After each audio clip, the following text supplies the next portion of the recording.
Yes,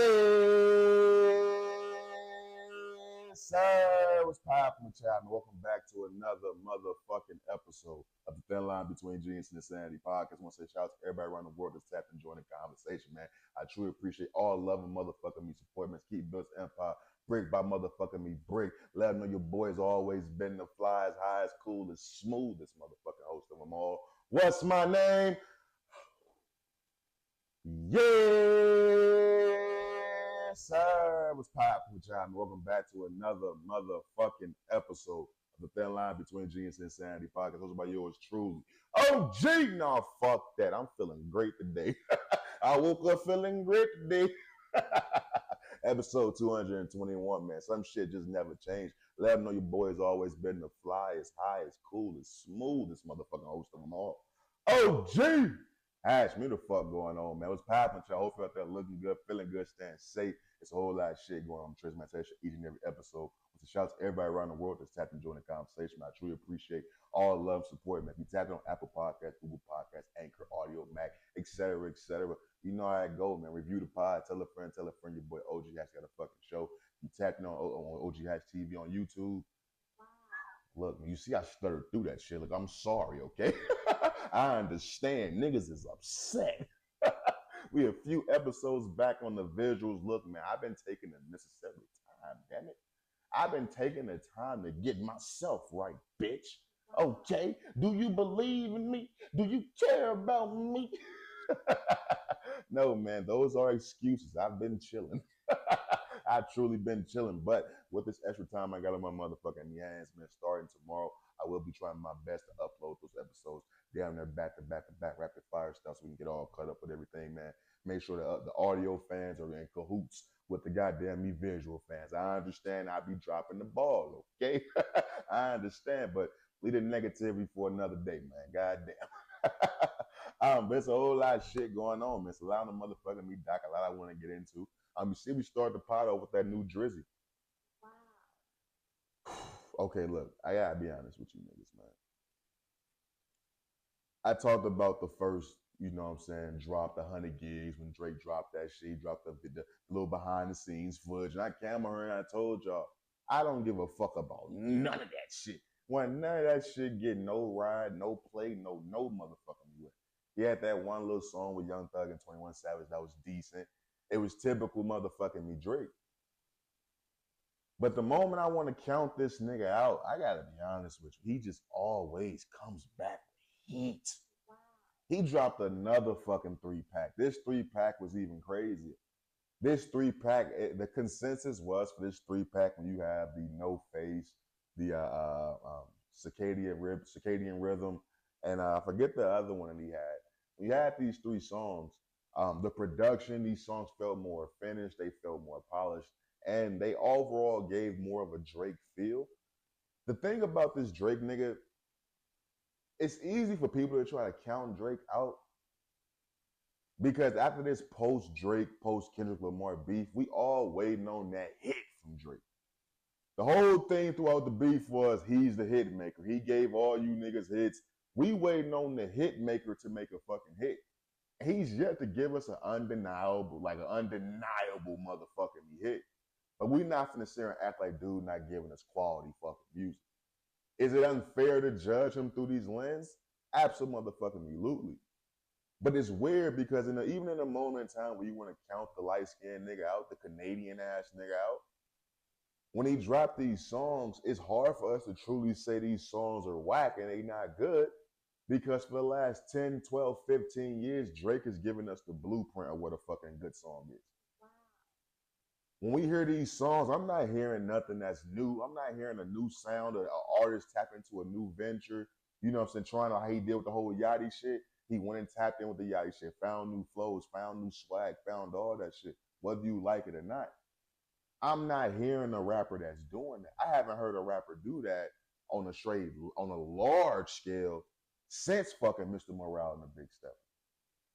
But when you see these songs by Drake, we can't call them whack because this same style, this same bop, this same flow, this same cadence, this same let me do the hook, let me do the motherfucking me verse, this same recipe has given us countless motherfucking bops over the motherfucking years. Now I told you, I'm not a big melodic Drake fan. I'm not a big rapper Drake fan. Don't come to me talking that gangster shit. But this mix on Circadian Rhythm, this is the Drake that I fuck with. Give me something that I can motherfucking be humming around the crib while I'm cleaning up. Give me some shit on a nice motherfucking me day while I'm in the whip getting my day started. I can put some shit on and feel like I'm setting the vibes and shit. That's the type of pocket I look for when it comes to Drake. And it's interesting, man, because when you got this shit, you know, Drake, if he not putting out the music, he gon' troll on Instagram. He got this new fucking Finsta, you know, on the plot twist on Twitter and on Instagram, where he's dropping these songs and he's putting up these pictures and shit like that, reconnecting with his fan base on a more personal level, I guess, on a scheming type level, right? Drake also put out there that he's ready for Game 2. Wow. I gotta be real with you, my nigga. The amount of music you niggas put out in that short amount of time frame, my nigga, you ready for the next series. Wow. This ain't no fucking Game 2, buddy. And I gotta be real with you. I'm hearing mixed reviews. I'm hearing mixed feedback on social media from people I'm talking to in my everyday life about whether or not we want to see another round of this shit. I don't necessarily know if I want to sit back and hear these niggas have direct songs going at each other anymore. There is a certain point in time where things start to feel like it's too drawn out. But I always expect, you know what I'm saying, slick shots, pot shots like that, especially coming from Drake's side. He's always been that type of guy. For Drake to say he's ready for Game 2, it makes me a little nervous. I'm not gonna lie. Not from overall, is he gonna get on the mic and say some shit that Kendrick can't respond from? No, it's not like that. I'm starting to see something that's starting to percolate more and more on social media as time goes on, as Drake continues to drop these 100 gigs, this footage, you know what I'm saying, these songs, giving us new bops. I've always said one thing that social media has cemented is the microwave era. You know what I mean? Like the fast news, things come and go really fast in the social media era, right? And the rap beef was already, 2-3 months ago already? Even with that being said, the more that Drake keeps putting out these prominent songs, these decent songs, whether or not they hits or not, whether or not he keeps putting out these things that come off as the cool guys, all this is image restoration. That's all this shit is right now, is image restoration. No matter if you thought the nigga took an L or not, you can't deny his image took a hit. You got the whole fucking world calling you a pedophile, my G. Like, wow. That's significant. that's like more than anything out there. But the more that Drake has his time to put out these 100 gigs, the more he put out these songs, there's more behind the scenes footage that not only Drake fans are consuming, but everybody's consuming because he's the biggest artist in the world. Wow. So anytime you can see some behind the scenes footage of Drake dapping up the whole fucking crew, but once he get to the weekend, he lead that nigga at the end. And you got people speculating like, okay, this is where the beef started. These niggas been beefing since 2013 type shit. The more that Drake can continue to put these things out, put out these clips of him playing unreleased songs he had with Kendrick Lamar, playing fucking him in a video footage of him on the phone with Mustard and YG when he finna give him the biggest song of their motherfucking life. The more that Drake can continue to put this image out, it's gonna restore his image, and not only do that, it's gonna make him look like the cool guy again. We all know what this shit is about. Even in a rap beef, when Kendrick did the Like That, he was the fucking man. When J. Cole responded with his EP, oh shit, J. Cole is killing this nigga. When Drake responded, oh shit, Drake killing this nigga. When Kendrick started putting out more content and more shit in the air, motherfuckers started, okay, no, this nigga's actually beating Drake's ass right now. It's all about in the moment. It's all about what's going on. What have you done for me lately? And the more this narrative, or I don't even want to say narrative, because we all knew it was going to happen. Kendrick was going to do this, and he was going to go back into hibernation. We had that. Well, I was delusional for, a week or two after, you know what I'm saying, the music video dropped. He had the snippet in the beginning. I was delusional for a minute that, oh shit, that means new music is coming ASAP. It's not how Kendrick works. And that was the main thing that Drake fans pumped out. Yo, he gonna do this and leave y'all niggas stranded while Drake continues to pump out new music, give y'all new bops, continuously. The show ain't stopped. Ain't shit really stopped for Drake. As much as niggas want to say they wanted Drake to go away, I even said that shit once upon a time. Yo, go on your little vacation, do your little thing, come back, give us the bops. Drake said, no, nigga, I'm finna stand 10 toes down and keep doing what the fuck I always do. Give you niggas songs every week or two. Whether or not you like it or not, it's gonna chart, it's gonna do this, his name is gonna stay fucking relevant. So it's interesting to see as a Kendrick fan, as a Drake consumer. I don't want to say I'm a fan of Drake, but I consume Drake, no Diddy. It's interesting to see how fickle motherfuckers are and how easy these tables can motherfucking be turned. How easily motherfuckers can start to have revisionist history on what happened with this great motherfucking battle.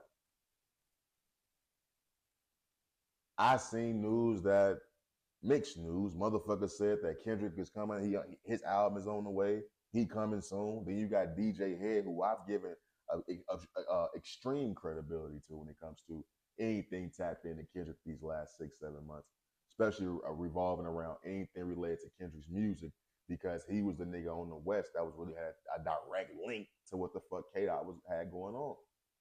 He's saying motherfuckers is capping. He's saying Kendrick ain't talk to nobody, especially not no academics, not none of that shit. As a nigga who goes to academics for sources of information, I'm conflicted. As a fan of Kendrick, I want an album. But as a realist, as a motherfucker that's living, that's being realistic, I don't think we getting an album. We may get one before the end of the year, but my nigga, it's already fucking finna be September. I don't see Kendrick as a fucking fourth quarter ass nigga. I don't see Kendrick putting on no album in December and no shit like that. Is he finna put an album out in October? Wow. That's the latest I see a nigga dropping. I don't see Kendrick dropping in no November or December. No, she don't even make music like that. Everybody know when it come in December time, right after Thanksgiving, you finna see Mariah Carey take over the motherfucking billboards, my nigga. Wow. She been singing fucking Merry Christmas for years, okay? So as a Kendrick Lamar fan, we truly running out of time. We truly running out of time. And if you truly got Drake sticking to his word that he finna drop some shit with Party Next Door, you know what I'm saying, right when it started getting a little bit more chilly outside, my nigga, I'm a little nervous. Not that like I said, he's gonna say anything that's gonna make me feel like K-Dot can't respond. As a fan, as niggas is riding this wave of momentum, my nigga, this wave of momentum was like none other. I've never seen nothing like this. To see that it's really gonna be all for it's kind of like, what the fuck? It's kind of like, what the fuck? To see this shit be all for nothing is kind of crazy. I'm a West Coast nigga. I'm from the West. My pops was a Long Beach Crip, nigga. My early memories is motherfucking me from Rancho Cucamonga. My mama's from fucking Pomona, nigga. I'm a Cali nigga. Raised in the Lou, but I'm a Cali nigga. So this shit felt different. I watched the Pop Out concert different, my nigga. I was sweating this bitch dancing and shit. And when you see the wave of momentum start to, not even start, this shit been going down. Nigga, I say about 2 weeks after the Pop Out concert, you start seeing motherfuckers having them rumblings about the West Coast is dying. They losing momentum. I was in denial. But how many more times that we gonna have a West Coast rapper drop a project and ain't nobody getting the shit, ain't nobody streaming the shit? I gotta be real with you. I ain't streaming the shit.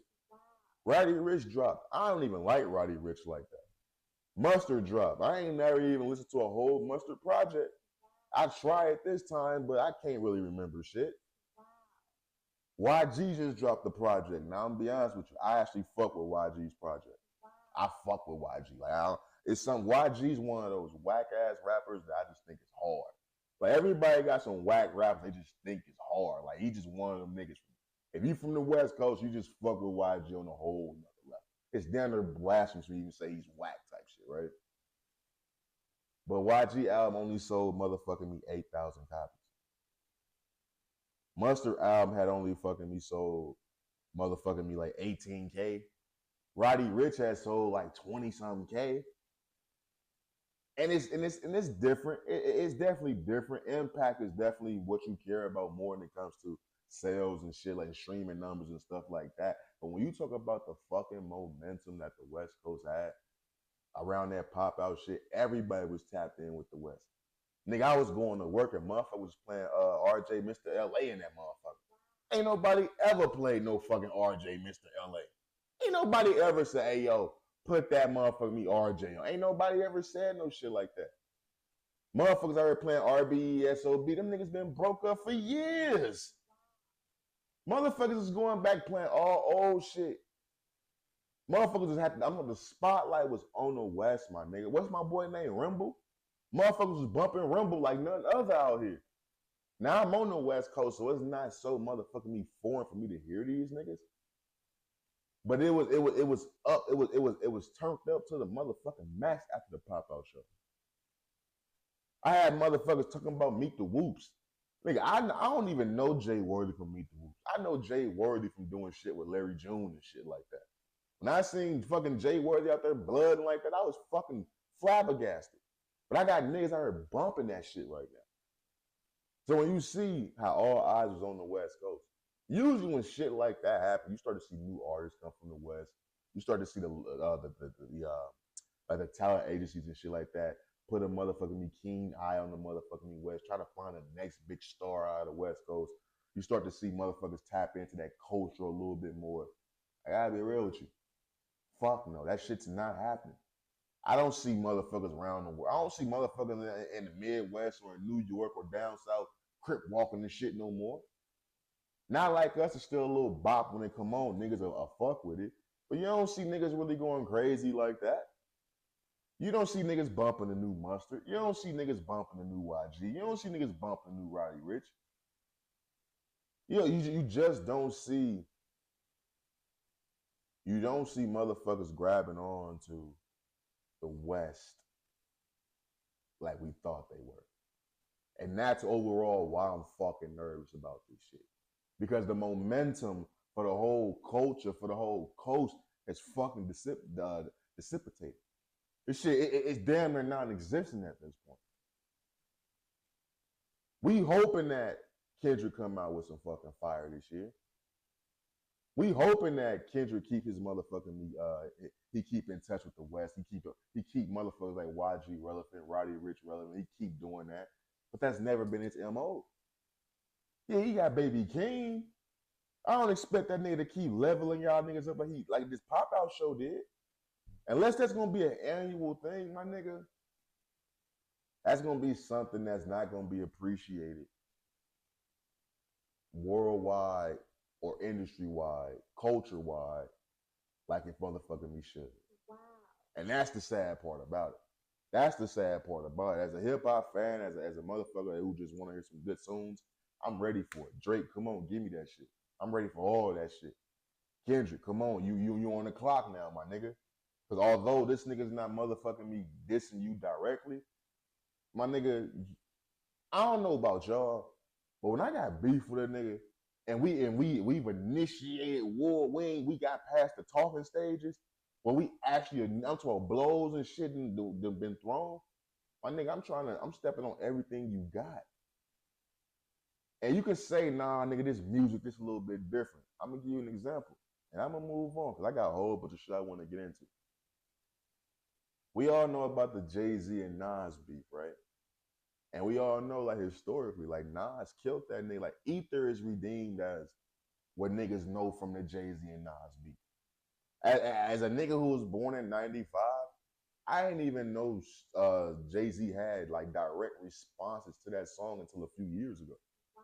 Until, like, motherfucking me, I started tapping in more and more to what Joe Budden and the niggas were saying. But like everybody knows Ether. Ether has went on and became its own motherfucking me verb. He just ethered you, my nigga. Like Ether went on and became a motherfucking me prominent motherfucking me word in the motherfucking society, right? Every time Nas would drop something, after that, Jay-Z would step on that shit. Wow. You think I'm bullshitting, look it up. It wasn't until recently when they got cool and you start seeing Nas and Jay-Z like doing songs and shit together, when they evidently squashed the motherfucking me beef. every time that Nas would drop some shit, my nigga, Jay-Z would drop something. Jay-Z wouldn't be promoting shit for years. The moment that Nas put a release date on some shit, Jay-Z had some shit coming out that same fucking day. I'm talking, it was like clockwork, my nigga. It even got so paid to even when Jay-Z didn't put some shit out, he had put some shit out with motherfucking me Beyonce. It'd be like that joint album he did with Beyonce. Look at that release date compared to Nas' release date. That same motherfucking year. It's the same fucking day, my nigga. That's how petty niggas is with this shit. So that's why I said when you get into war with a nigga, my nigga, I'm stepping on everything you got, especially when I got the power to do so. I wouldn't be surprised if motherfucking me, if the roles was reversed and Drake, quote unquote, won this motherfucking me battle. Anytime a motherfucker like Kendrick could put some shit out, he would put something out. He would put something on social media to step on that. He'd announce something. Nigga, this shit happens all the time. If a nigga's paid enough to cancel nigga shows, he paid enough to put out a song when a nigga put an album out. That's easy motherfucking me work right there. So it's interesting to see, man, as a Kendrick Lamar fan, as a West Coast nigga, he's nervous. I'm nervous, my nigga.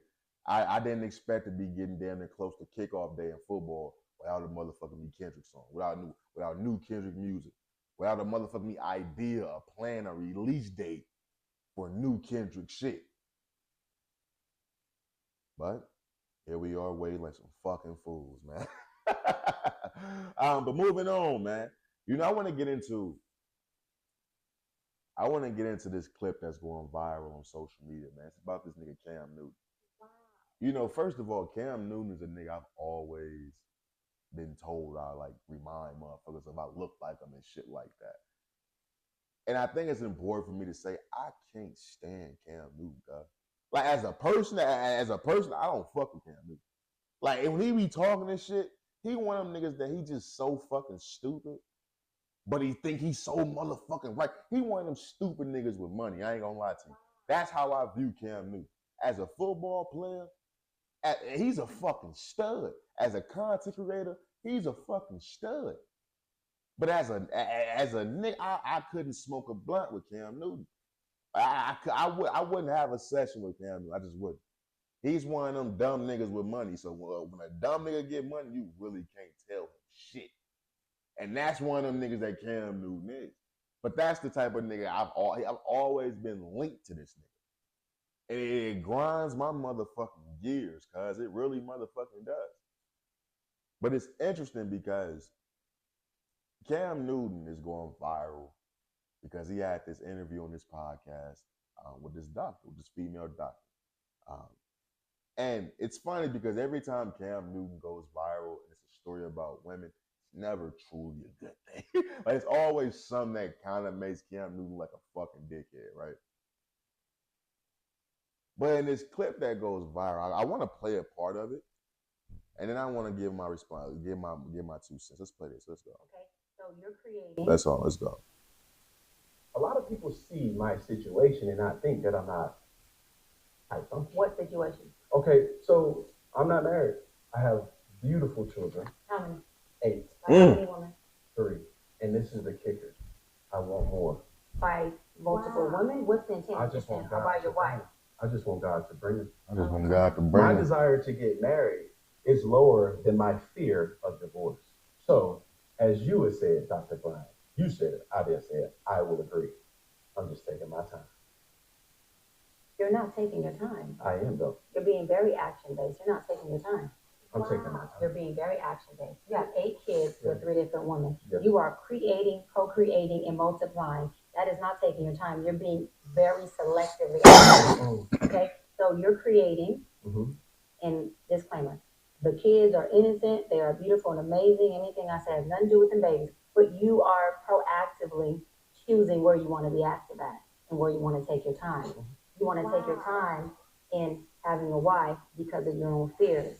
But you will, and I say this with all respect and love, what I'm about to say next, okay, Cam? But you will selfishly create a family, even if you're in their life and you're a proactive father, and I believe you're an amazing daddy. I can only imagine with just your presence and knowing you. But these families are still broken. Every child cannot have papa in the house with them. So some child, if not all will end up with some kind of deficit without daddy being there. Now, you chose to do that. I'm not saying you sat there and woke up one morning and said, I want to be selfish today, so I'm going to go make a baby. Not saying that at all. But those are selfish acts at the expense of your fear. And yeah, that is a low functioning behavior. To say that I'm going to build these houses and put kids and these beautiful women and kids in them, but I ain't going to create a home in them. I'm going to wait till I dissipate my fear to find a wife where I'm still going to be fearful with, because there's no such thing as not having some type of nerve or some type of feeling behind marrying somebody. And then I'm going to build a home with her while all these other beautiful babies have houses. That's completely unfair and that's selfish. And so, yes, you're taking your time in this department, but you're not taking your time in this department, which means you're compartmentalizing. And compartmentalizing never works. Compartmentalizing hurts everybody involved. Everybody who's in this box and that box and this box and that box and this box. And then here you go over here trying to figure out what box you're going to feed or entertain or do. Then you're looking outside to figure out who's your next victim to put in the box. It's unhealthy. Damn. First of all, I want to go, but her name is Dr. Brian. So shout out to Dr. Brian. Round of applause to Dr. Brian. You know, I agree with everything that she says, but at the same time, I don't want to be a hypocrite because I gotta look in the mirror when I see this shit. And that whole, I encourage everybody to listen to that whole interview. That interview is amazing. It's cringeworthy because there's times where you just don't understand Cam Newton's IQ level, none of that shit. But she's saying a lot of things in that a lot of men need to hear. And it may go over a lot of men's head because it's coming from a woman, but I always tell you, it's not about the messenger, it's about the message. But I have to look at that because, first of all, when niggas say, and the kicker is, you know, some bullshit is about to follow that. 8 kids with 3 different women, as crazy it ain't that bad. I kind of thought this was going to say 8 kids, 6 different women. I kind of thought Cam Newton had like 7 different baby mamas. To have 3 different baby mamas, all right, you ain't really going that crazy. But 8 kids is kind of fucking nuts, my nigga. I'm not going to lie to you. But he's in a position that he can financially take care of that shit. I think when it comes to kids, if people had the financial means, people have as many kids as they fucking could. A lot of times when people think about kids, they're thinking about that price tag. We don't even look at kids as fucking human beings at certain point in time. We think about the cost, you know, it's the expense of them motherfuckers. But I gotta look in the mirror with this Cam Newton shit, man, because yes, Cam Newton, he wants to bring more kids into the world, but he don't necessarily want to get married. And I gotta be honest with you, I don't have any kids, but I have much more confidence in myself in being a great father than I do in being a great fucking significant other. Wow. Like, and I gotta be real with you. Like, when it comes to this, like, me personally, I don't have any kids, right? But I have much, much more confidence in myself in being a great father than I have in myself in being a great significant other. Wow. I didn't grow up with that imagery of a good, stable, healthy, you know what I'm saying, loving relationship between man and woman. I didn't see that. My father was murdered when I was 3 years old. You know what I'm saying? I didn't have a positive male role model in my life to show me, okay, this is how shit is supposed to be done. The confidence that I have in me being a great father comes from the trauma I have of me not having my father. I want to be everything I didn't have for my kid. That's where my confidence comes from. I can look at what my mom did for me, and I can take what she did for me and all the great things I love that she did for me and apply that to my motherfucking child to the best of my ability. I have a lot more confidence in myself in doing that. That's a piece of me. It's my duty. I had a little brother I had to help raise. I already know what it feels like to see a motherfucker me grow from nothing and become something and be sitting on the sidelines and be like, you know what? I'm proud of that little motherfucker right there. I remember that little motherfucker was in diapers. I already seen that shit. So I know it's gonna be amplified when it's my own motherfucking kid, nigga. I got a dog I love to pieces, nigga. I take that shit serious. But when it comes to marriage and all that shit, nah, I don't got confidence in that shit. I ain't never seen that shit work out. The motherfuckers I know that is married, it's a lot of bullshit that's going on. If they not divorced, they holding on by a fucking thread. Because a lot of these motherfuckers believe it's cheaper to fucking keep her. We gotta be realistic about this shit, man.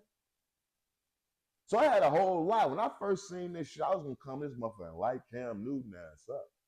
I see a lot of niggas on social media like going in on Cam Newton. But I had to sit back as the days went on. I'm like, yo, goddamn.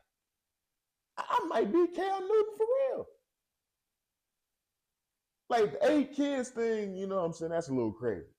But for a nigga like me, with my financial status, if I had 2 kids, 2 different women, 2 different baby mamas, and I sat here and said, the kicker is I want more. That would be the equivalent of what the fuck Cam Newton got going on. But at the end of the day, we have to be realistic about this shit. That's not gonna stop Cam Newton from being him.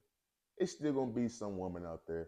And it ain't gonna be no ugly woman. There ain't gonna be no woman who ain't got shit, who ain't about shit. It's gonna be some badass bitch who got her own money, who got her own this, own that. She probably ain't gonna have no kids.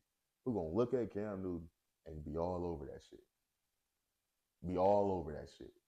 Just because he's fucking Cam Newton, my nigga. You can fill in the other details if you so please. I could stop at he's fucking Cam Newton. So it's gonna come down to Cam Newton looking in the mirror and be like, damn, I do have 8 kids. I do have 3 different fucking baby mamas. If I do bring in another woman in my life, get her pregnant, I will have 4 different baby mamas. I'm not in all my kids' lives. So that's the part of this shit. That's the part that motherfuckers gotta think about when they get in that type of situation. They think about those situations, like Nick Cannon's, Eddie Murphy's, motherfucking me. What's this nigga that we just talking about? Cam Newton. What was that nigga name? He was a corner. Cromartie. And nigga got like 13 kids, but it was about one woman though. Like he was fucking the same chick and just pumping out hella kids, I think. It's not when you have the money and the means to take care of all that shit. It comes to a man looking in the mirror and either want to stop cycles, break cycles, whatever the fuck you want, however you want to phrase it. A man will either want to do that, or a man finally admitting that he fucked up. Because that's nothing but fuck up. No man out there wants to have multiple families. Nobody does that. Nobody with a right mind does that. They want to have multiple families.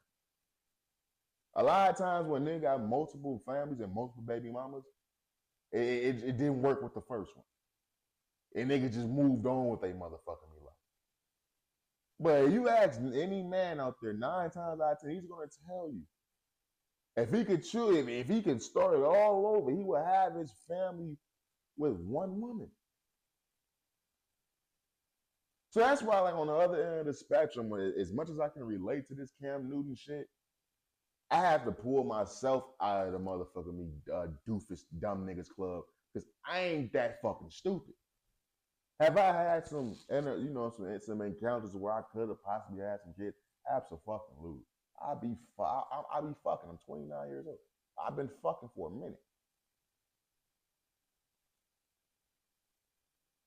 I don't have any kids. The reason why I don't have any kids is because as much as I don't want to get married, I don't want to have a bunch of fucking kids running around. I don't want to have the wrong baby mama. I don't want to have multiple baby mamas. I don't want that. As much as I can sit here and tell you about the things I didn't see or examples I didn't have in my life, I can also sit here and tell you the men who were in my life, it's only one of them niggas who got hella kids. Wow. And I don't even want to say hella kids. It's only one nigga who got hella baby mamas, I should say. Wow. Like my uncle, he got one baby mama, fam. He got one. He has one. My grandpa, he had one. I only got one other uncle who was just loose with his shit and just letting this shit going crazy. I got an uncle and a cousin who got the same baby mom. It's nuts. It's fucking nuts. But it's like when you have the means to take care of them kids, bro, I can understand why a nigga like Cam Newton truly don't see nothing wrong with what he's doing. And his mindset, as long as he take care of his kids, he in his kids' lives and all that good shit, and it ain't no beef or nothing between him and the baby's mamas, and he can see his kids whenever he want. He thinking he good. He don't see broken families. He kept referring to it as blended families. Look, man, blended is just a nicer way of saying your shit broke, homie. That's all that shit is. It's another nigga fucking your girl. He in there with your fucking kid, your son, your daughter, whatever the fuck it is, raising your kids. You coming and getting them on the weekend. All y'all cool, so everything is all peaches and cream. No, nigga. That little motherfucking kid gonna have two daddies, two mamas, however you fuck you want to say it. Blended family is just how motherfuckers can cope with having a fucked up, broken family. He's up, man. He got money. He not gonna see nothing wrong with what he's doing. Because it's not gonna be a shortage of women that's gonna tell him exactly what Dr. Brian told him. Watching that interview, I can tell that how uncomfortable Cam Newton was. Because he's in a position that he don't get told shit like that. Like, yeah, motherfucker may be like, you got a lot of motherfucking kids. Hey, it's not something that's gonna be a surprise to anybody. Nigga, you're a former NFL quarterback. A black NFL quarterback at that. Nobody's surprised you got hella kids, cuz. Nobody's gonna be surprised by that. So nobody's gonna be coming at Cam Newton like that. It's only gonna be them rare situations to where you're gonna come across a nigga who's been married to his chick for 20, 30, 20, 15, 20 years. They got the white picket fence, the dogs, they barbecue every Sunday with their kids. Kids done grew up, kids still come over on Sundays and still eat dinner and shit. It's only gonna be those rare situations to where he gonna run across that and then realize what the fuck he don't have. But for the most part, Cam Newton, until he got that conversation with Dr. Brian, he didn't hear no shit like that. He didn't see nothing wrong with the fuck he was doing. Like a lot of niggas don't see nothing wrong with the fuck they doing. They got multiple baby mamas. But at the same time, I understand the nigga. Like, I'd rather have kids than be fucking married. Like, bro, it's a wild thing because I don't even know if it's just in our culture. Like, it's marriage is. I think that may be a cultural thing now that I think about it, bro. Like, don't get me wrong. As of late, I've come across a lot of young people who's been married and divorced. Like, I didn't think I'll ever see that. And when I say young people, I'm talking about people that's younger than me. I'm not talking people in my same age group. I know plenty of chicks that I've met within the last year alone who's from the ages of 22 to fucking 25, 26, who's been married, divorced, or married, separated. I know plenty of women like that, cuz it's the craziest shit ever. I know black women like that. The youngest chick I know, she's black. She was like 21, 22. She's already been married and fucking divorced. Wow. Like, what the fuck are y'all doing with y'all? To me, marriage is too serious. Like, I take relationships too serious, bro. When I let motherfuckers in and they do shit to show me that they not the motherfucker I thought they was, I just let their ass go. Like, ain't no beef, ain't none of that shit. You just gotta get the fuck away from me. Because I'm liable to beat the fuck out you because I entrusted you with my space, my time. I let you around me type shit. If I can fuck you, I can fight. I didn't let you in some intimate shit. And the moment you started showing me signs that you ain't the person I thought you were, that's another level of fucking disrespect for me. That's just another motherfucking me level. But you just, I don't know. I'm done with the shot. I got so pissed off. I got so pissed off. I forgot the fuck I was talking about. Real motherfucker means I got so pissed off. I forgot the fuck I was talking about. But relationships are too serious for me. I don't just jump into those. So when I see people who's been married and divorced and shit like that, that shit right there, it always shocks me. And it shocks me even more when I see people that's younger than me in these situations and shit. So at a certain point, I think I understand it. I see much more white people and much more Mexicans, Hispanics and shit like that who've been married and stuff at a very fucking young age. I see that a lot more prevalent in those fucking cultures and societies, for real, for real. But moving on, you know, I want to stick with not only a football player, but also some shit that's wrong in our motherfucking in our culture. You know, I seen this tweet from Antonio Brown. I can go out there and say it right now. Antonio Brown probably has the best Twitter out there. Like that nigga be saying some of the wildest shit I've seen a long motherfucking time. Like for a nigga who has an image of a public persona, he don't give a fuck about nothing. Like I don't know where this shit started. Like Antonio Brown was the most buttoned up, wild nigga we had ever seen. I'm talking about, yeah, he had the wild hairstyles and stuff like that. But he always had that fucking $1 million smile on his face, always being fucking like corporate type shit, right? After that Vontaze Burfict hit, my nigga, after them contracts, my nigga, this is a total different man, okay? This nigga's different now. But this nigga Antonio Brown, it was a tweet that came out. He quoted, it was from Say Cheese. It said, Antonio Brown explains why he doesn't use condoms. He said, this is a quote. He said, I feel like if I hit you without a condom, I didn't hit you. And he fucking quoted the tweet and said, nigga of the day, hashtag CTESPN. And that's like, look, I've heard the saying growing up, you know, no glove, no love, like always use protection. And then like I abided by those rules, my nigga. I'm talking about I'm 29 years old.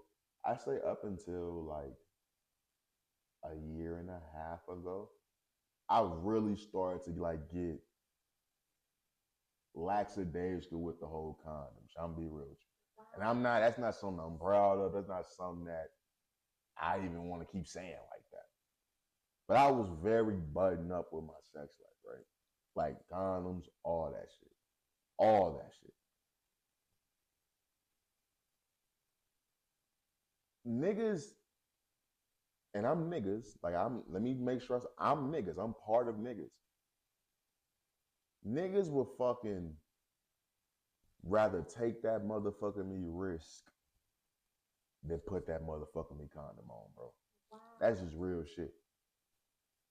It goes back to my fucking virginity. I lost my virginity with this shit. I remember what it was. I lost my virginity the day I graduated high school, right? And it was like the little valedictorian chick, like thick ass white chick. Shout out to my girl Mackenzie. Like shout out to you, girl. I fuck with you. And day I graduated, we link up type shit, right? We end up smacking off to the motherfucking me. We ain't had nowhere to go. Like, of course, I'm living with my peoples. We in high school, man. I'm still young as fuck with no money, no nothing. She got the car, all types of shit. So I was gonna fuck in the whip. I ain't got no money for no hotel room. We have nowhere to go. Take it. We like, fuck it. Just go up to the little elementary school I used to go to. Smacked right there on the basketball court. Right there. Didn't give a fuck. It's there, bitch. It's me. But the crazy thing about all that shit is I was prepared that night. Wow. Like I knew what was going on. Like I knew, like, okay, I'm finna link with shorty. Tonight's the fucking night. I had been in many instances before that, to where I was finna, you know, could have got some ass or got some pussy, I should say. And I didn't have a condom, and I opted out. Like, you know what? Just give me some head. Finesse the way into that situation. That's why I always come to this podcast and say, I lost my virginity the day I graduated. I had got head a few times, like multiple times before that. But that night, I said, this is the night it's fucking going down. I fucking like her. This is what it is. We've been talking for a minute. Even when I had a girlfriend, we was talking on the low because that's who I truly was fucking with the whole time. My girlfriend, that shit had already been fizzling the fuck out. It was just on some, I was too scared. That bitch, she carried guns to school, my nigga. She wasn't a chick you just break up with, okay? You ever been in a situation when you the only motherfucker that knows somebody got a gun? Like, we in fucking social studies together. I'm looking at her the whole time like, don't nobody say nothing to this bitch. I'm the only motherfucker know she got a loaded gun in her fucking bag. Like, that's the type of bitches I was into. But as that night, we get to that night, we you know, so we finna fuck and all that shit.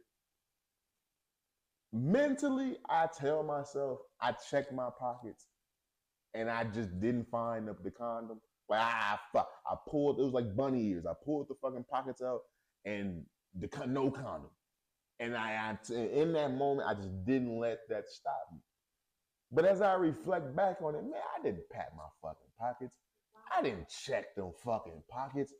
I seen that big white ass and got to work. I didn't know what I was doing. I said, you know what? Tonight's the night. My virginity, when I lost my, I went raw. I didn't use a condom. The condom stayed in my fucking pocket. It was in my pocket. It was in my fucking pocket. Do you know how much of a dickhead you gotta be to have sex with a condom in your pocket? Wow.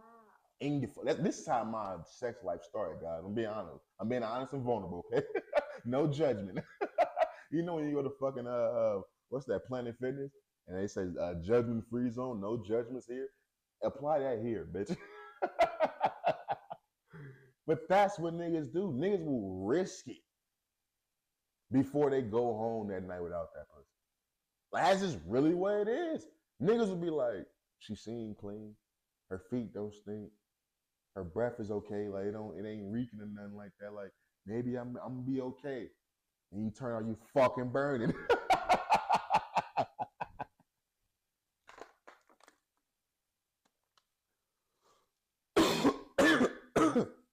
But it's real shit. Niggas will risk it, bro. Niggas will fucking risk it. There's been chicks that I've had in my life that I just thought was like, I tell people all the time. Like, I tell my homeboy all the time. It was this one chick I was talking to. I'm talking about, she was like 5'7", 5'8". You know I like them kind of tall. 5'7", 5'8". She's like Puerto Rican. Long ass hair. I'm talking about cold body. Like, no waist at all. Ass fat as a motherfucker. Like, cool personality on 1,000, right? And I tell you, every time I meet a woman and we talking and we texting and shit like that, I'm a sucker ass nigga. I envision us with a life together. I envision you with a motherfucker having my kids. All types of weird ass shit. I do all that weird shit. I think that's why I never truly find happiness with motherfuckers, because I already plan out what our situation or relationship is going to be, and it never leads. It never. Well, how should I say? It never fucking. It never just lives up to those expectations. I should say. Like, it's just like a fucking #1 draft pick who turns out to be fucking Kwame Brown. Like, what the fuck? Like, you supposed to be Victor Wembanyama, bitch. You fucking Kwame? Like, what the fuck? Ain't no in between. You went from Victor to Kwame, bitch. But it's real shit. Like, I know me personally. When I fucked that chick who was just beautiful, bad, all that shit, all of the above, and I had a condom on, gang, I'm telling you, like, I didn't feel shit. I didn't feel shit. Like, condoms truly only work if you truly fucking with that bitch. Wow. You gotta be like in the fucking. I'm talking about like, you gotta like, me mentally, condoms, the feeling of a condom don't wear off until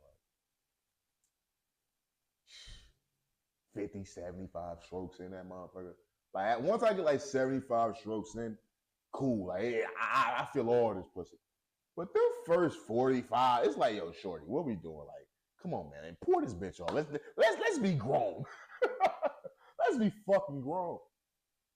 But in saying all that, and as the jokes fly, and as fun as a topic that this truly is, even with the Cam Newton shit, you combine these things together, right? That's when you realize, like, you know, we're fried, we're cooked. Our ways of thinking about this shit is just so ass backwards, bro. It's sad. We sitting around, you got niggas talking about these niggas, and I gotta take myself out of these situations sometimes, because these niggas got kids. These niggas have multiple baby mamas. These niggas have the millions, and they losing this money to these kids and these women. These niggas keep making these mistakes. I ain't been in a situation yet to where I got kids with motherfuckers. I ain't been in a situation to where like I get like Shorty's pregnant with my baby. I haven't been in that situation. So it's like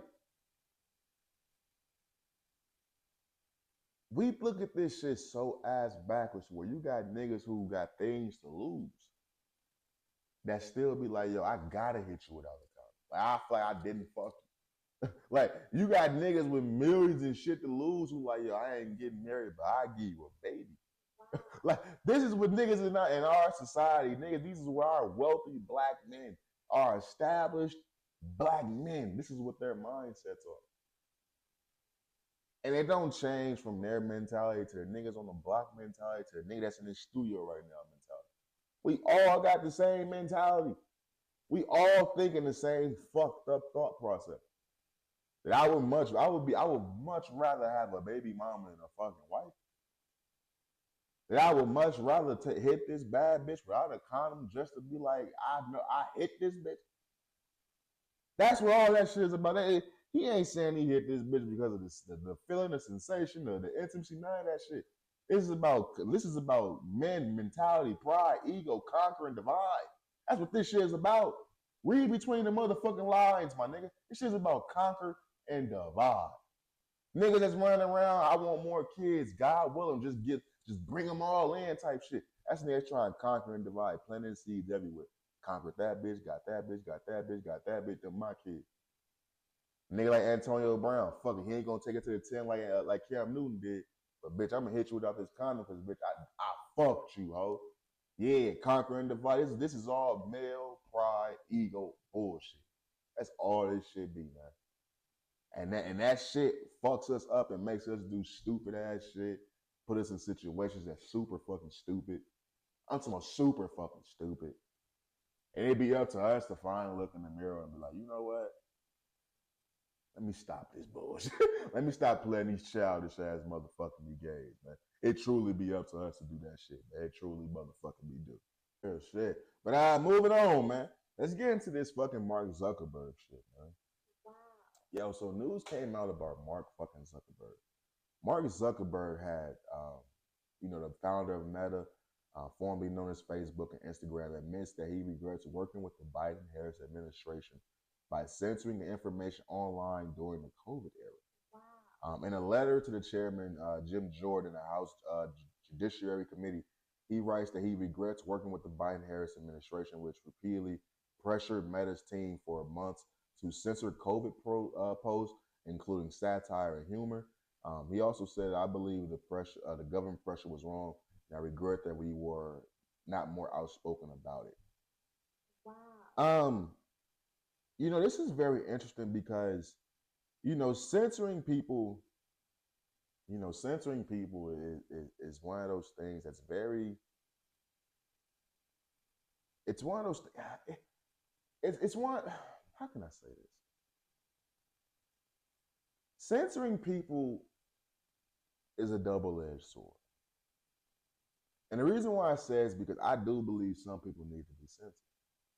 But I myself has been on the side of being censored. Anything I posted on TikTok will get flagged immediately. And I'm not talking about you can tell when people are like reporting your shit, so your shit's just not getting attraction. When my shit's starting to get reported instantly, soon as I fucking like post it, not it's sitting on my page for a minute. No, my shit's getting flagged instantly. Or my shit don't get flagged, it just don't get no views at all. You mean to tell me this shit didn't get not one view? Not one motherfucking person. Like I went on my other profile and viewed this bitch and not one view was tallied. That's when you kind of understand, okay, motherfuckers blackballing me, I'm whitelist. Like my name is on that list of motherfuckers who you not gonna get no love, no action on this here app. That's happened to me on TikTok, that's happened to me on Instagram. Some shit they don't want out there and then on their For You page, they don't want certain things being spread as propaganda. And I get that. That's why it's always important to have your own shit, own your own shit so motherfuckers really can't shut you the fuck up. But there are people who I think should be censored. There are people out there who spread a lot of hateful shit. And I get it. Freedom of speech is real over here in America. That's part of our Constitution. That nigga freedom of speech. I say a lot of shit on this motherfucking platform. If I was in another country, they would have hung me by my balls already, my nigga. I would have been bleeding by now. I would have been dead, castrated type shit. But over here in America, I can say whatever the fuck I want about whoever the fuck I want. So that's when you get to the point where you're being censored and you stop people from saying what the fuck, voicing their opinions about certain shit.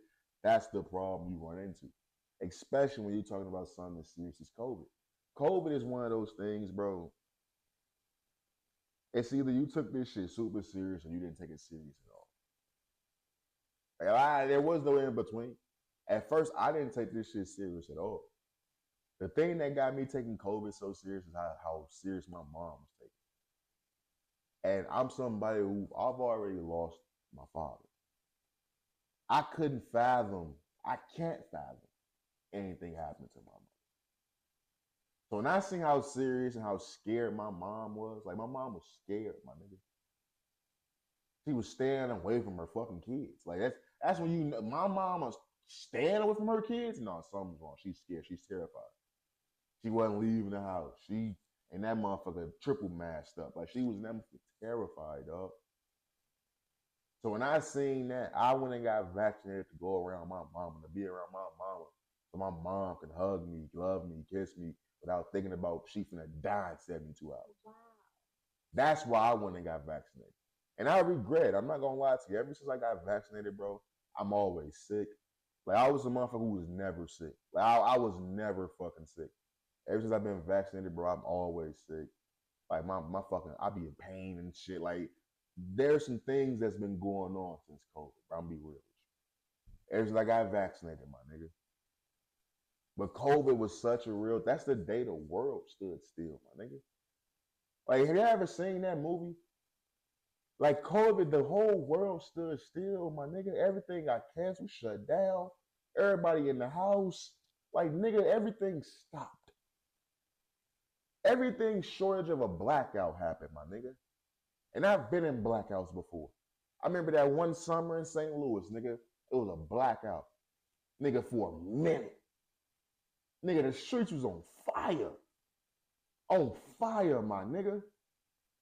It wasn't shit like COVID. It wasn't shit like COVID.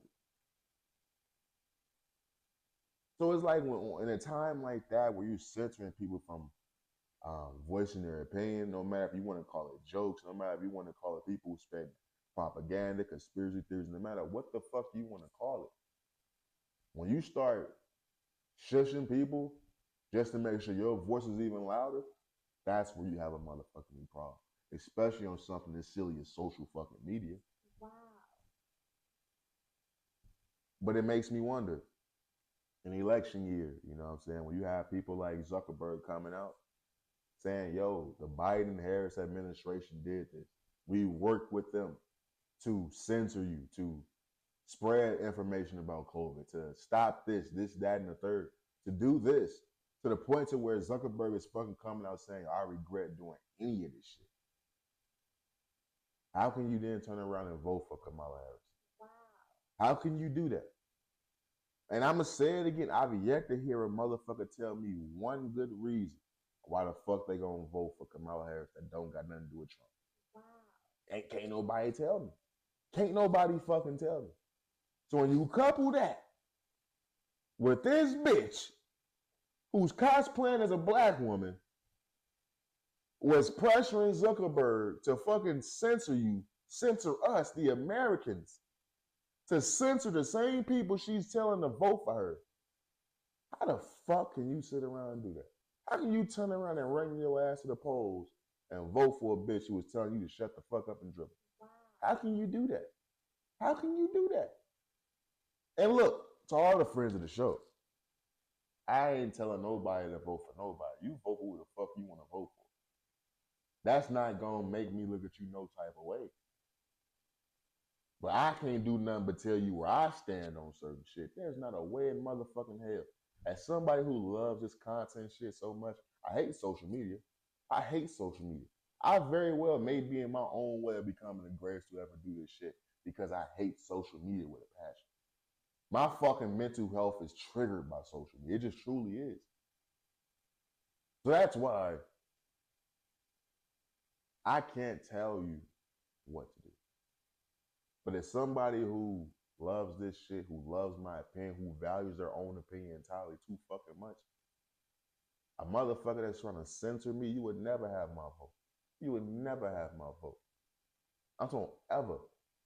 I got my balls and my word, bitch. You trying to take my word from me? What the fuck? What you want next? My nuts? Wow. You want my nuts? Y'all already taking the fucking male, y'all already taking down male testosterone levels and shit. Y'all don't want motherfucker me real alpha males around this motherfucker. I'm holding on to my balls with both hands right now. I couldn't vote for a motherfucker that's trying to censor me, bro. I'm not cut like that. I truly motherfucking ain't. And for Zuckerberg to come out and announce that, to me, that sounds like some fucking laws was broken. I'm gonna be real with you. I don't know what laws was broken, but that sounds like some laws was broken. And for a nigga like Zuckerberg to come out there and admit that shit, that's when you know shit is truly motherfucking me getting real. And that's just real motherfucking me talk. But moving on before we get up out of here, you know, I think it's important for me to say this on wax, man. I need to hear myself say this shit. A lot of things I say to myself, I think it to myself and stuff like that. But certain shit need to be put on wax, man. I'm not sparing the block ever again. Wow. I repeat, I'm not sparing the block ever again. Wow.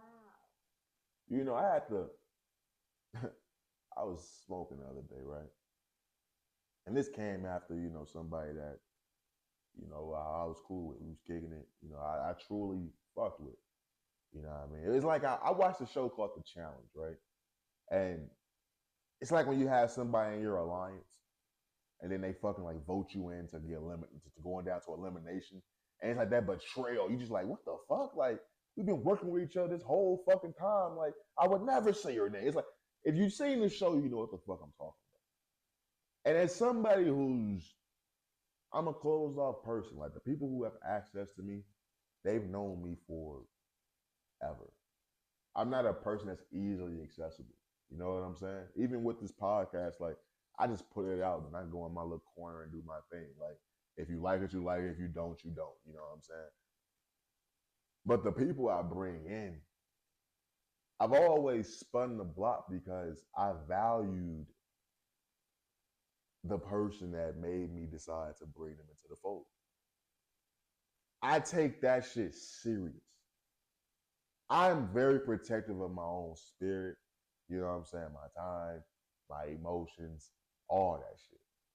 Because I know what I go through behind closed doors on the mental health level. You know what I'm saying? Like the depression, the anxiety, the mood swings.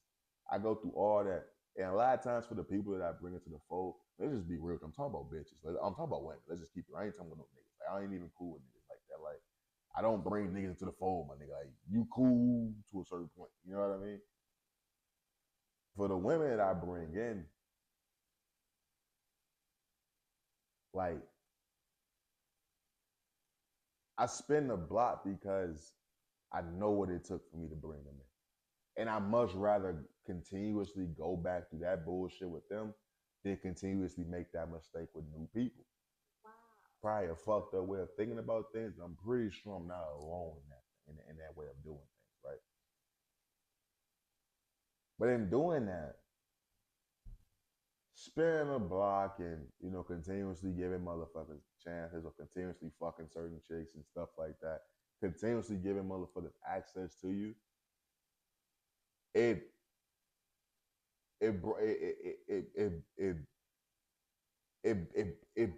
broadens the fucking playing field of a motherfucker to play in your face. Wow. It broadens the playing field for a motherfucker to not truly respect you, respect what you're going through, to have them in your life. Like, motherfuckers will devalue what you truly bring to the motherfucking table. And it's all, you know, and it's always different. You know what I'm saying? It's always different. But a lot of times the reason you have to spin that block is because that person on the other end has already done something that you either A, are choosing to forgive or forget. You know what I'm saying? Like, it's either you choose to forgive or forget. That's the reason you spin that block. But there's been chicks I've dealt with that, no, when we fell out, we fell out. There was no spinning that block. Your pussy was whack, bitch. I'm cool. Like, we're good. We don't have nothing to talk about no more. Like, you know what I'm saying?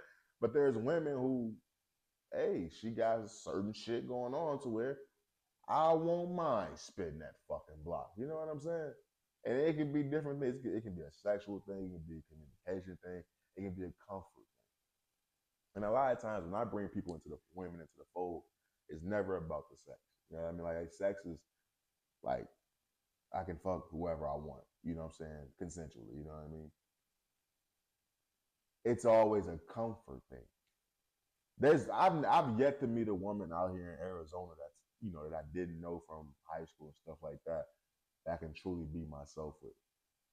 Like, the one chick that I met with, and I got with, we got to actually became a couple. She wasn't from Arizona, nothing like that. She was from somewhere else, just like me. And that was the one person I built that connection with. But that bitch gave me the clap, like I don't even count that shit.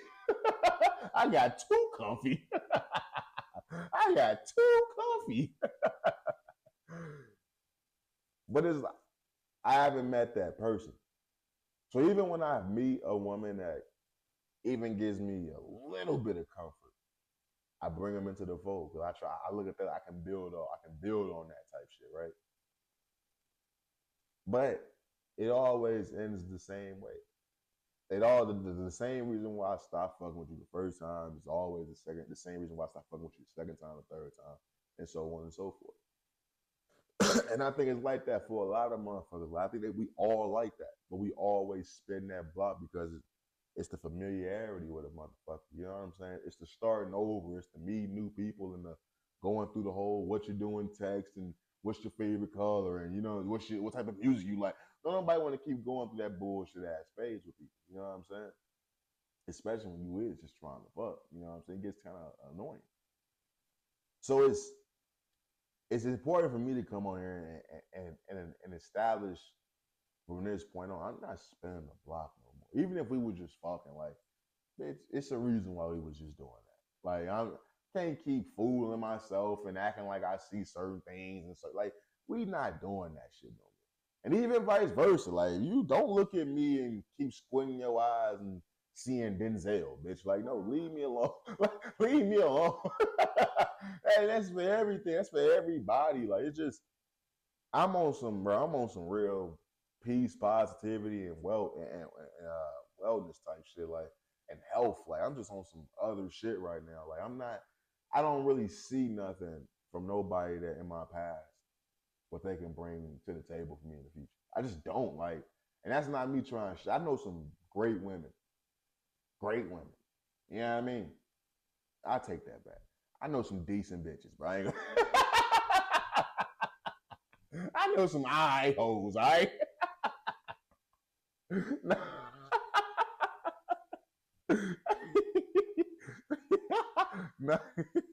Nah, man, but on some serious shit, I know some women in my life that's some great women that be great women for other women. I mean, other men, I should say, or women. I know some bitches who go both ways, so it don't even matter what I say. But it don't work for me. You know what I mean? I'm at a point where I'm truly looking for a motherfucker I can start my family with.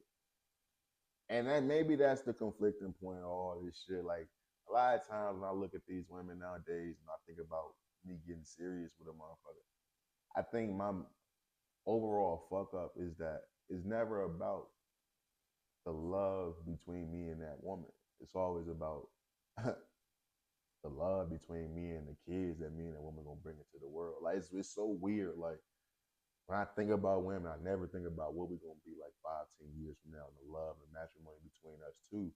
I always think about, okay, this is the woman I can have kids with, and how would I be as a father? I go strictly into fatherhood. That's why I said earlier in this episode, I have much, much, much more confidence in myself in being a great father than a fucking great significant other.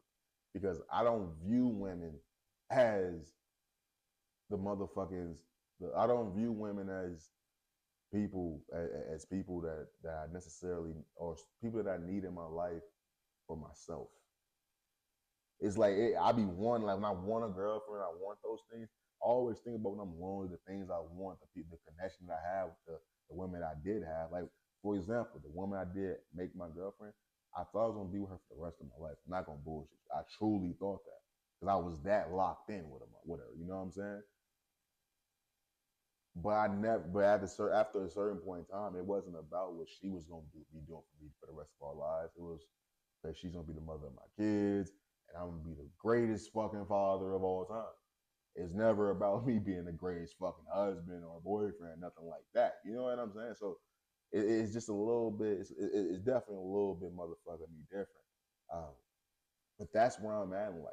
Where the woman I'm with, and I want that to be in writing, in heading into the next chapter of my life type shit. You know what I'm saying? Like, and that's what I've been on for like the last 2 years.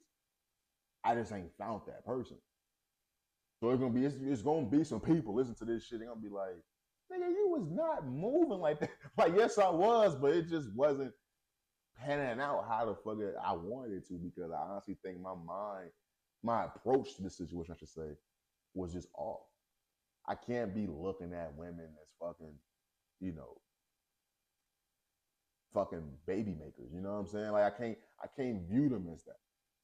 As even no matter how much I view them and want to be with them and love them and think she's the most beautiful woman in the world, the best personality ever, my view on a happy, loving, happy life and shit like that is me being a fucking father. It had nothing to do with me being a motherfucking husband or anything like that. So it's definitely a bit interesting, but with that being my mindset, I can't keep spinning the block. You know what I mean? It won't make sense for me to have this mentality continuously going through the deck of motherfuckers who ain't shit, or it didn't pan out, or ain't really worth my motherfucking time. So it's definitely a revelation that I had, within these last couple of days, due to the aid of motherfuckers being fucking just stupid, I guess, acting fucking stupid and not. It's fucking retarded. But I do want to say, for all the friends of the show, stop spamming the block. Like, for the most part, when I check the numbers, for the most part, everybody on who listens to this pod, we all around the same age group. Like, my shit spans from 18 to fucking 32. So from 18 to 32, let me just say this. That spin the block shit cool when you young, my nigga. When you 18, 20, probably 18 to 24. It's cool to spin the block, have some extras you can hit up in the wee hours, you know what I'm saying? You know what I'm saying? Go get your little rocks off, do your little thing, have no strings attached. All that shit be cool. Bro, when you start getting older in this shit, and you start going through a little drama with motherfuckers, you start to realize the idiocracy it is that you going through drama with a motherfucker that you're not with. Wow. When you have the easiest option to just walk away from a motherfucker, and you choose to go through the drama. Wow. When you start to reflect on that, you start to sit back and think about all the countless amount of times you had arguments with a motherfucker, the countless amount of times a motherfucker triggers your mood, fucked up your peace, all that shit. When you could have just walked away from a motherfucker. You could have just left their ass in the dust. And a lot of times, like myself, we do that, but what do? Spin that motherfucking me block. That head was good, that pussy was good. Don't nobody throw it back like her. I'm talking about, I had a bitch recently, look, her sex space, oh my God, I just loved it. I think I enjoy fucking her just to see the faces she made when she was taking that dick. I'm gonna be real with you. Like, the pussy was good, it got wet, but the faces she made just got this dick rock hard. It was just crazy. It was just different. It was just different. But that can be, you know what I'm saying, the reason why you let motherfuckers play with it. That can't be the reason at this old age of mine why I continue to let motherfuckers have access to me when time and time again they show you how less they value you. You know what I'm saying? When you've got them at this, they your fucking, you know, your ace boom coon, your alliance, and then they turn on you, now they throwing you down to elimination. Like it's a weird feeling to be in a situation like that with somebody. But when those situations take place, it's the reason why you had to spin the block in the first place.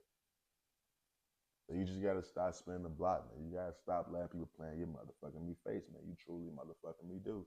But moving on, let's get into Nicki Minaj and her bullshit real fast when we get the fuck out of here.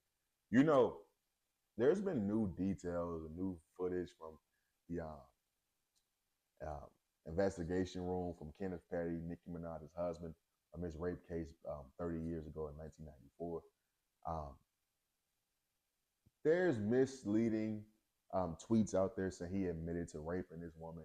He didn't admit to raping that woman in any of the clips that I've seen. He did admit that he had sex with that woman a year prior to that. They did find the knives. They did have other evidence and other things that that victim said that was in that room was definitely in that room. You know, I've come on this podcast time and time again, let you know the piece of shit I think Kenneth Petty is. I've told you time and time again the piece of shit I think Nicki Minaj is, for even being associated with a nigga like him. I don't know what y'all want. This shit happened 30 years ago.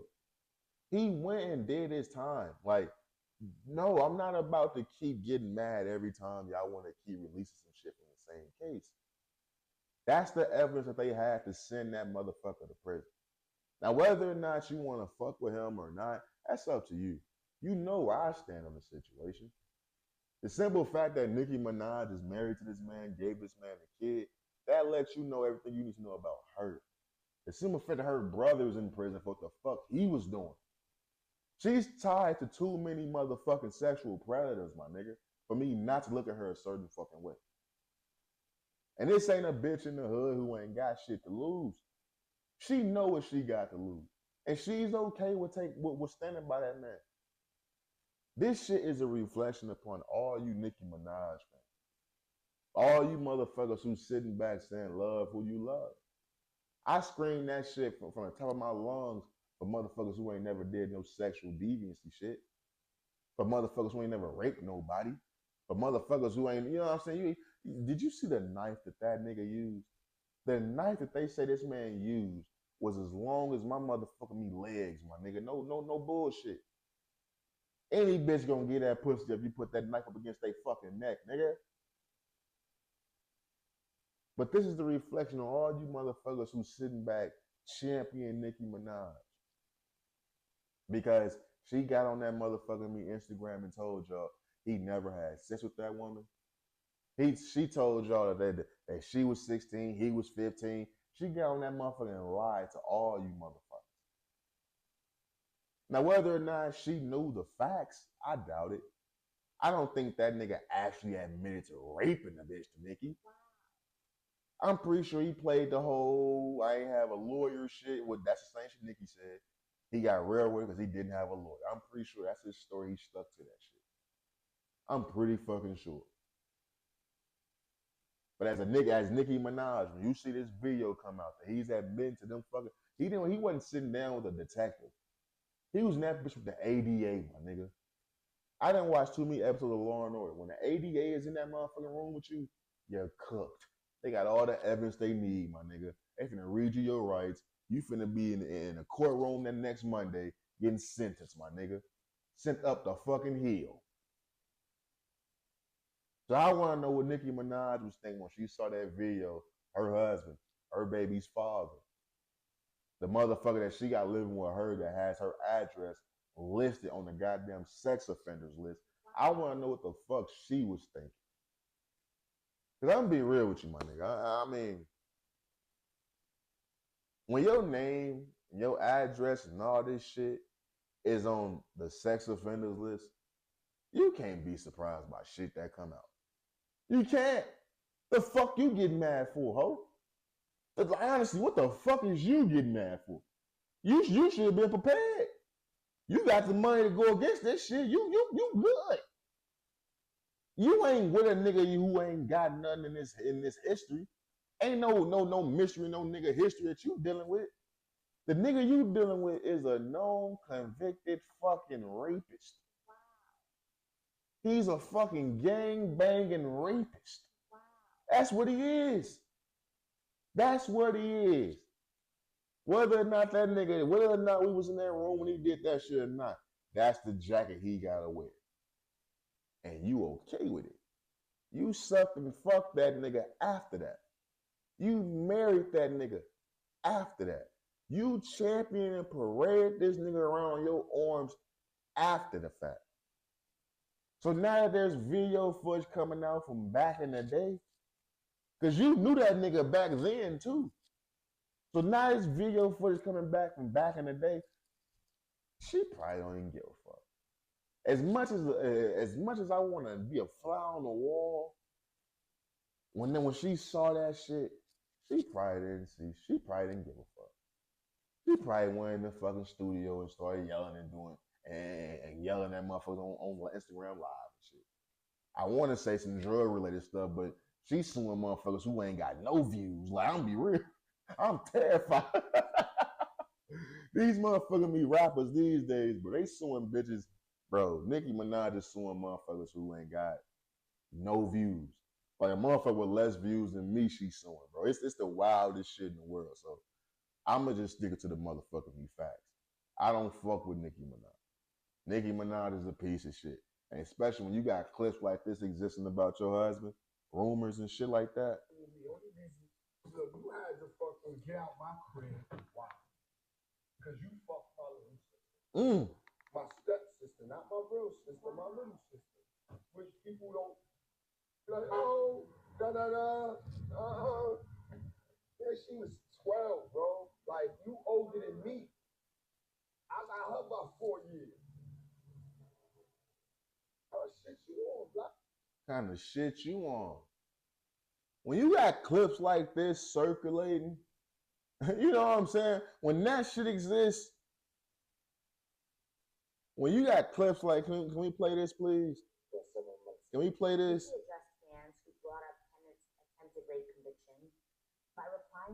This is the victim that this man raped back in 1994. This is the victim that Nicki Minaj got on Instagram saying she was lying, that her and that the rapist of a man of hers was the same age and all that bullshit. This is the same woman. Let's see what she got to say about this shit. Yeah. And he was 15, she was 16 in a relationship. Hold on, let me rewind it because they got the quote right there. Let me see. This is what Nicki Minaj put on motherfucking me Instagram. She says he was 15, she was 16 in a relationship, but go off, internet. Y'all can't run my life. Y'all can't even run y'all own life. Thank you, boo. With fucking kissing emojis and all that shit. That's what y'all favorite fucking greatest MC rapper, female rapper of all time was saying. Let's go ahead. Let's keep it going. It was a lie. It wasn't true. We both were 16. We were never in a relationship. You just felt woman to woman. I was wrong with her. You have 150-something million followers on. They all believed it. You ruined everything about what your brand could be. Again, you're never going to stand a chance when you're with a man who pulls a knife at rape point. You know, and you're never going to stand a molester, a registered sex offender who wasn't even. You're never going to stand a chance with John Q. Public, because there's only one thing worse than touching children and pulling knives, and that's murder. And by the way, he did go to jail for manslaughter. Nicki Minaj and Kenneth Petty decided to send their associates, Jennifer, and harass her for a 7-month span to get her to recant her story from 1994 in order to get him off of the sex offender registry. Wow. Look, man. Yo, shout out to Wendy Williams, man. Wendy Williams is a fucking goat when it comes to this shit, bro. Like, I've been saying this shit about Nicki Minaj years, dog. When I found out what her brother did, and I found out how supportive she was of her brother, my nigga, that was when I was done. I get that's your peeps, all that shit. But when certain shit is done, certain accusations and certain things are proven, you gotta fall all the way the fuck back. I'm a nigga and I ain't got a lot. I don't have a lot to lose. I can only imagine when I'm like, I'm a fucking mogul. I'm 100 millions up. I got inspiration and influence across this fucking globe. You think I'm finna be attached to fucking child abusers and fucking rapists?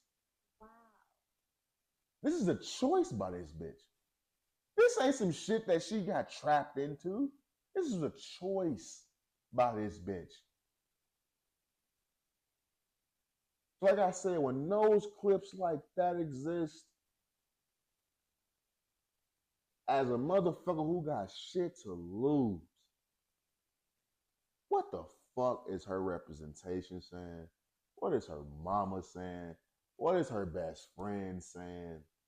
What are the people who has her best interest at heart? What are they saying to Nicki Minaj? I'm not saying go divorce this now. I'm not saying none of that. But what are you going to do? You can't keep rapping out bitches is your sons and this pussy is this and this pussy is... No, fuck that, bitch. Talk about these fucking predators that you surround yourself with. Talk about your fucking brother. Talk about your fucking rapist of a husband. Talk about that. Talk about how you still want to have influence over these little girls. Because your fan base ain't niggas. It ain't street niggas. It ain't none of that. Your fan base is the same women, the same little girls who were victims of not only your fucking husband, but your fucking brother, bitch. Wow. What? You know, it's just strange, man. Like, it's like they tell us to do everything right. They tell us to do everything right, and good things will happen to you. You know what I'm saying? They tell you to live a righteous life, and good things will follow. But it's like every day you get reminded of the upright most pieces of shit. I'm talking about that has ever walked the face of this earth. And these motherfuckers be hundreds of millions up. Wow. I ain't mad at it. Am I jealous? You absolutely fucking right, bitch. Wow. I'm starving over here. It's just wild to me, man. It's just wild to me. When shit like that exists, bro, you gotta do some image restoration. You know how I was saying about Drake earlier in the episode? How when everybody in the world was calling this nigga a motherfucking pedophile, nobody truly believes this nigga's a pedophile. Wow. Nigga, I've been screaming a minor for fucking months. I don't believe Drake's a pedophile. Like, I don't believe it. Like, I don't. Like, do I think he's on some R. Kelly shit? I just don't. Like, Wow. as much as I want to come on here on the podcast and talk about the entire things together for you guys, I always say I don't believe Drake's a pedophile. Wow. I just don't believe that part. Like, I just don't believe it. Even if Drake had a daughter out there in the wilderness, I don't give a fuck. Like, okay, I never gave a fuck. I don't give a fuck about none of these motherfuckers' kids. I don't want to know who your kid is. Like, I don't give a fuck, nigga. Fuck them kids. Nobody believes Drake is truly a pedophile. And you see the image restoration this nigga's doing? He's literally reminding motherfuckers like, hey, y'all, I'm not the weird nigga. Y'all love me, right? Yeah, remember this? Remember that? Let me throw this in your face. Like, he's doing that actively. Whether or not you think it's working or not, he's doing that. He knows what's up. He's not a motherfucker that's married to a motherfucking rapist, convicted rapist, a motherfucker that did hard time.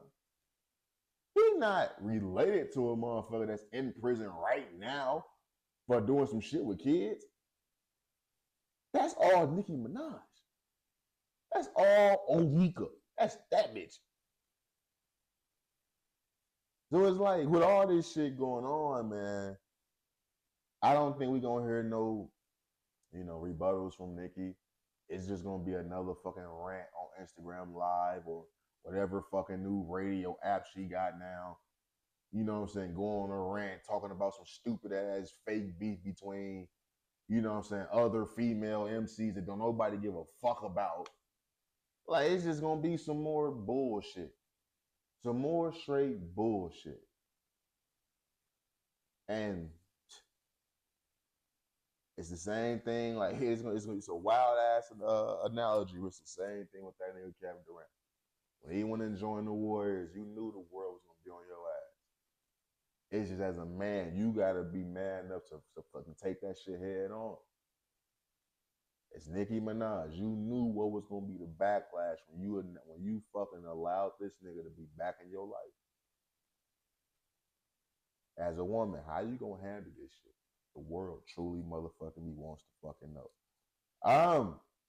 Let me see, man. We got anything else on this motherfucking docket, bro? We talked about the YG shit. We talked about Antonio Brown. We talked about Cam Newton.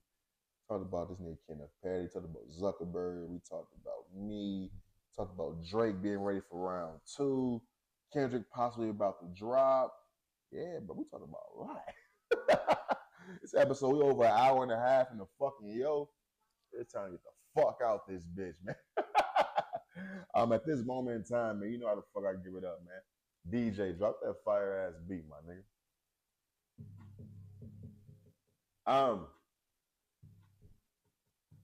Episode 221, man. Thin line between genius and insane, hosted by yours truly, man. O to the motherfucking G. I want to say thank you to everybody that tapped and joined the conversation, man. I truly appreciate all the love and support, man. Let's keep building this motherfucking empire brick by motherfucking brick. I want to shout out to everybody that tapped in for the first time and the last time, man. I truly appreciate all the motherfucking streams, man. If you tapped on Apple Podcast, Google Podcasts, you already know I can give it up, man. Review the pod. Let's get this motherfucking show rocking. Ain't shit really changed. You know I give up at this moment in time. It's all love these ways. Never let them sidetrack you with the bullshit. Always keep the main thing the main thing. Stay safe, stay sharp, stay sane.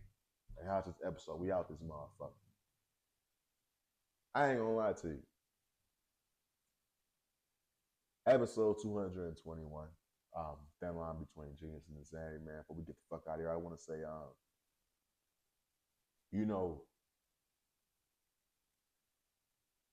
I put a lot of pressure on myself to become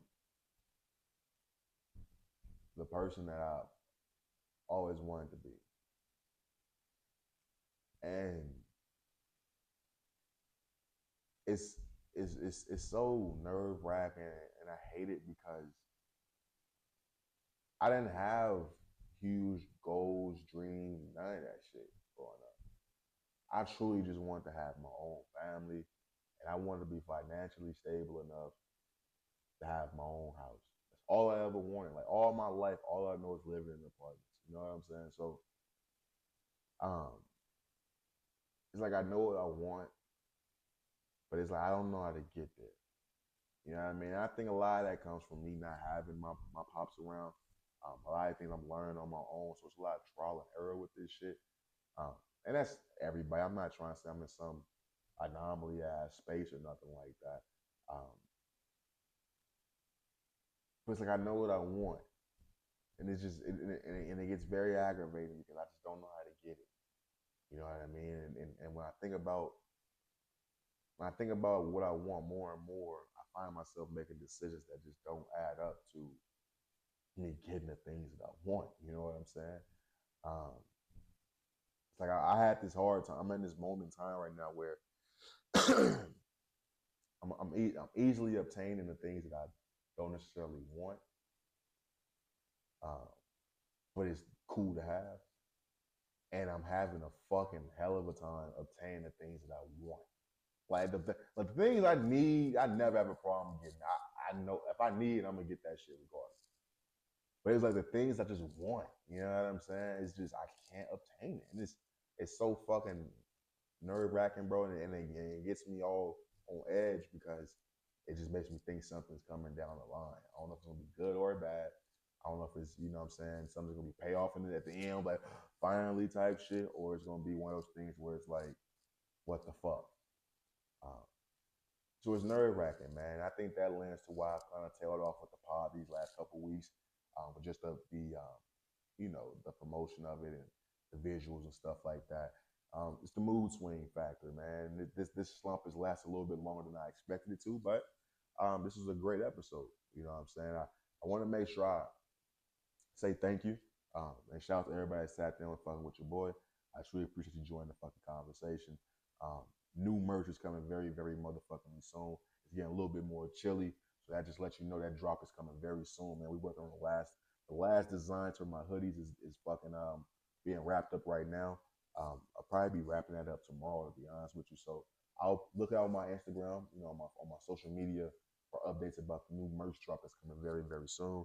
Sweatpants, hoodies, beanies, you know what I'm saying, snapbacks, motherfucking me mugs, pins, all types of shit, man. Shorts, we in the motherfucking me business, man.